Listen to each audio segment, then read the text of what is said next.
In the 1980s, Japan terrified the world, not with armies, not with missiles, but with spreadsheets. Japanese companies were buying American landmarks. Japanese cars were outselling Detroit. Japanese electronics were flooding global markets. Economists began asking an uncomfortable question. Was Japan about to overtake the United States? From the outside, it looked unstoppable. Tokyo's skyline exploded upward. Stock prices surged. Real estate values rose so fast that a single block of land in central Tokyo was worth more than entire cities in America. Banks handed out loans effortlessly. Corporations expanded endlessly. Wages rose, employment was stable, crime was low, society looked orderly, disciplined, prosperous. This was not chaos, this was perfection, and unlike past empires, Japan did not conquer anyone, it didn't seize colonies. It didn't loot resources, it followed the rules and still won. At least that's what it seemed, because Japan's economic miracle was real. After World War II, the country rebuilt at astonishing speed. With American security guarantees, Japan redirected resources away from military spending and into industry. It focused on manufacturing, exports, and efficiency. Companies reinvested profits. Workers stayed loyal. Banks supported long-term growth. By the 1970s and 80s, Japan had become the world's second-largest economy, but here's the first thing most people miss. Japan didn't just grow. It never learned how to stop growing. Growth became an expectation, not a goal. Asset prices rose year after year. Stock markets climbed regardless of underlying productivity. Land values increased simply because everyone believed they would. This belief became policy. Banks were encouraged to lend. Corporations were encouraged to borrow. Regulators looked the other way. Rising prices were seen as proof of success, not warning signs. The system rewarded expansion even when it no longer made economic sense. And beneath the confidence, a dangerous shift was happening. Japan's economy was slowly moving away from production and toward asset inflation. Money wasn't flowing primarily into new factories or technologies anymore. It was flowing into land, into stocks, into financial instruments whose value depended on confidence rather than output.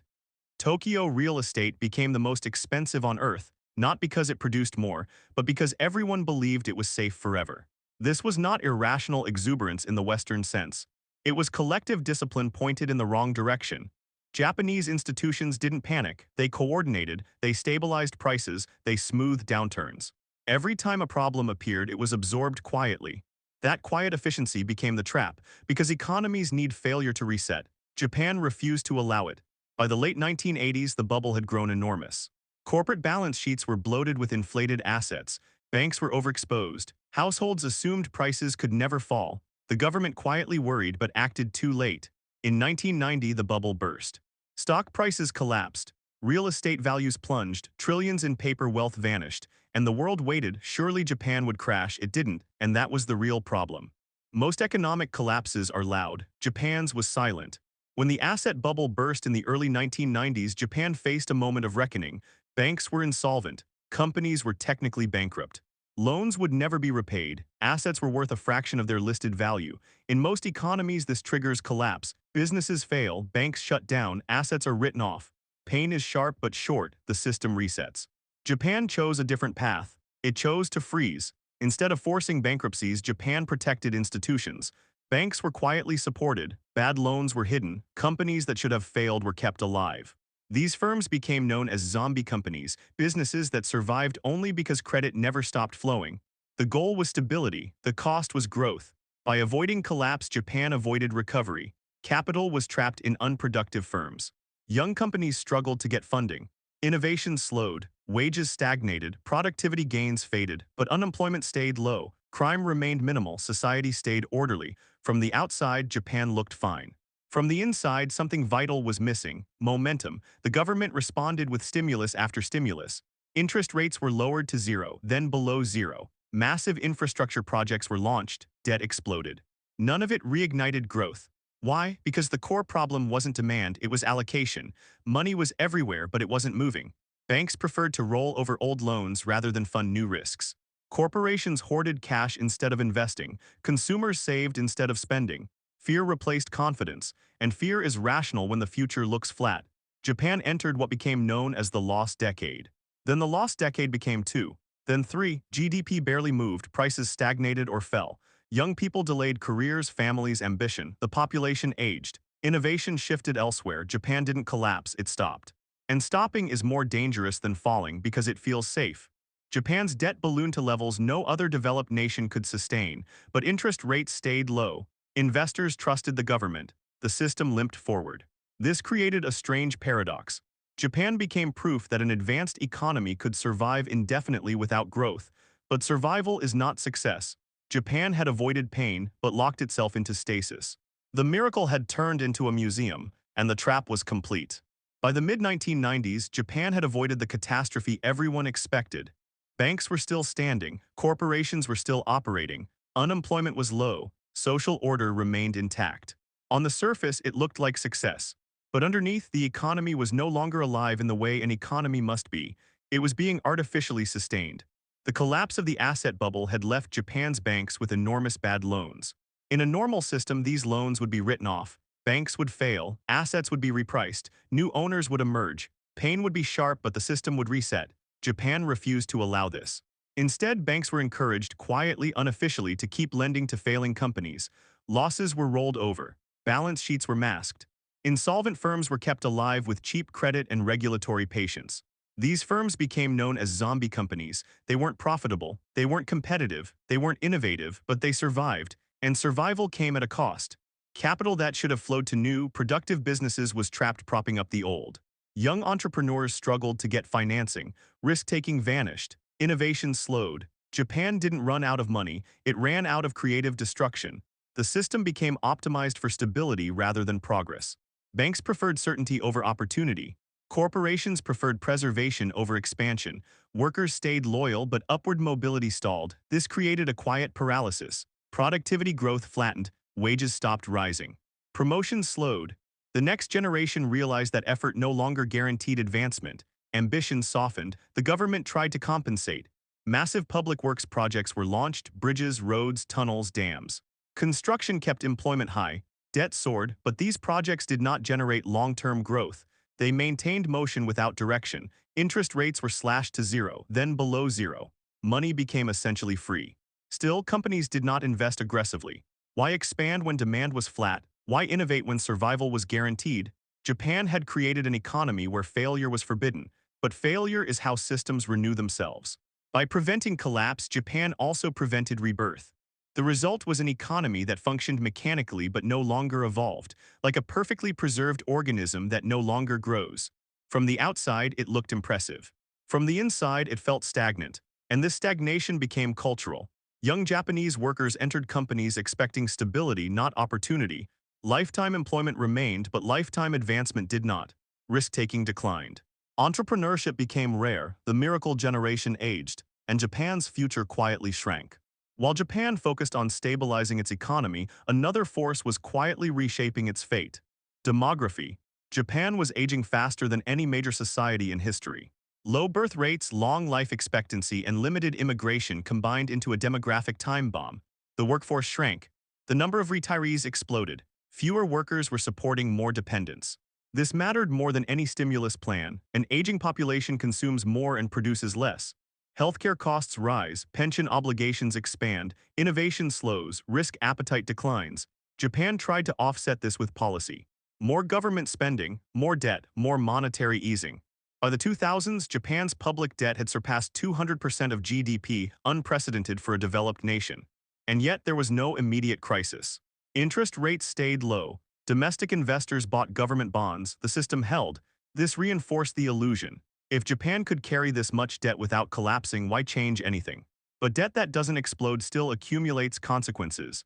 Government budgets became rigid, resources were locked into maintaining the status quo, tax increases were politically dangerous, spending cuts were socially unacceptable. The state became a caretaker, not a catalyst. Meanwhile, younger generations faced a different Japan. Stable but stagnant, safe but narrow, comfortable but constrained. Many delayed marriage, delayed children, delayed ambition. This further reduced birth rates, accelerating demographic decline. The system was feeding back on itself, and because nothing broke dramatically, nothing forced reform. Japan had successfully postponed crisis. But postponement has a price. Other countries learned from Japan's experience but didn't copy it fully. Some allowed sharper recessions, some forced restructuring, some endured pain and recovered. Japan endured comfort and froze. By the 2010s, the pattern was undeniable. Japan was no longer converging with global leaders. It was drifting sideways, technologically advanced, socially stable, economically immobile. This was the final trap. Japan's success made failure unacceptable, and failure was the only thing that could have restarted growth. The miracle didn't end in disaster, it ended in permanence. By the early 2010s, Japan had tried everything. Zero interest rates, negative interest rates, massive government stimulus, corporate tax cuts, infrastructure spending on an epic scale, and still nothing restarted growth.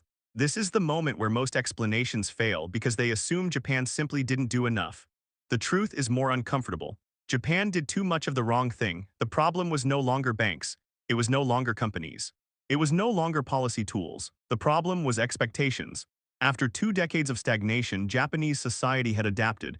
Businesses stopped expecting growth. Workers stopped expecting raises. Young people stopped expecting upward mobility. Families stopped expecting a bigger future than the present. And when expectations collapse, economies follow. Investment is not just about money, it's about belief. Japan had money everywhere. It no longer had belief anywhere. Corporations hoarded cash instead of expanding. By the 2010s, Japanese companies were sitting on trillions of dollars in reserves not because they were weak, but because they saw no reason to risk growth in a flat future. Banks, burned by decades of bad loans, avoided risk entirely. Lending became conservative to the point of paralysis. Startups struggled. Innovation slowed. The government tried to shock the system awake. This was Abenomics, a three-part strategy of monetary easing, fiscal stimulus, and structural reform.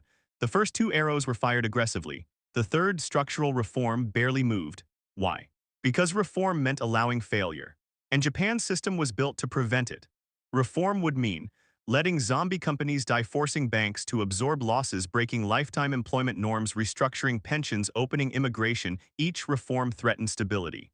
And stability had become sacred. Japan's political system reflected this. Older voters dominated elections. They preferred predictability over disruption. Policymakers responded accordingly. The economy became locked in a low-growth equilibrium, stable, safe, and slowly shrinking.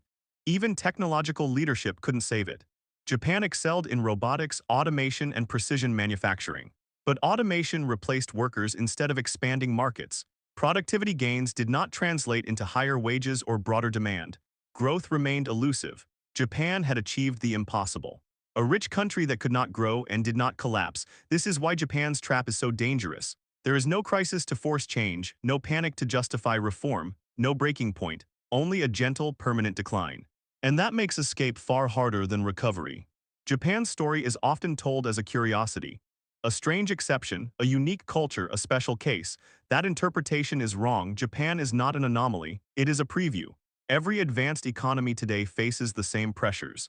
Aging populations, rising debt, asset bubbles, risk-averse institutions, political resistance to reform. Japan simply encountered them first.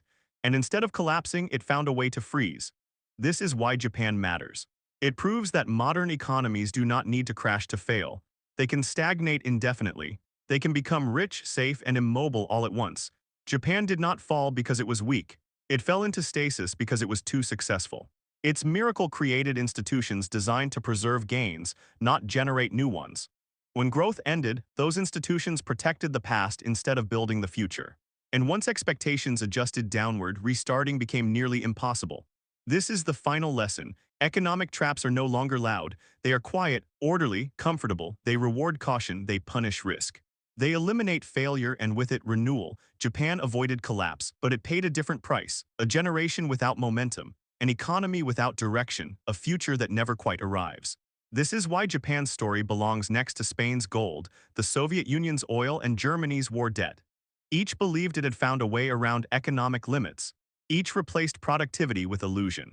And each discovered, eventually, that economics cannot be negotiated. Japan didn't collapse, it stopped. And stopping in the modern world may be the most dangerous outcome of all.